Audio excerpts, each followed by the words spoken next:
the British, from the very beginning, they took control of Egypt. They gave priority to the water control issue, to the Nile control issue. They brought engineers, water planners from India, from the colonial service in India, to Egypt. Experienced guys. Gave them a lot of funds, a lot of political freedom, so that they really could, as I said, take the Nile in hand. That was, in a way, the slogan of the British. We want to take the Nile in hand. We want to turn the gifts of nature into the benefit of humankind, as I said.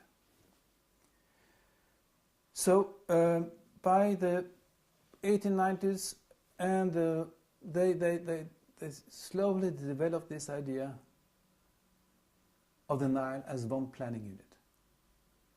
The British were the first who really conceived the Nile as one hydrological unit, and therefore also as one planning unit. Some of these people thought that they were, they were following in the footsteps of the builders of the pyramids. Much more important. Couldn't be compared to the building the pyramids. I mean, the plans that some of these water engineers had, they wanted to tame the Nile. The plans of the British and the what should I say, the attitude of the British, not only the British water planners, but of the British politicians, they're very ambitious indeed when it came to control of the Nile. They didn't succeed in everything, of course, as you know, but at the turn of the century, they were really at the forefront. I mean, they built Aswan Dam, the biggest reservoir of its kind in the world at that time, in Egypt.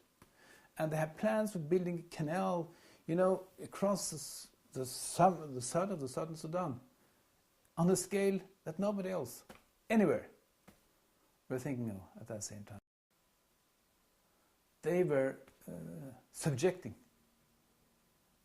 the nature of the Nile to the will of the Egyptian people. That was the way they described this. But the problem with the Aswan Dam, it functioned perfectly in very many ways. But from the very beginning, the British did not get the dam they really planned for because of opposition from archaeological circles in Europe.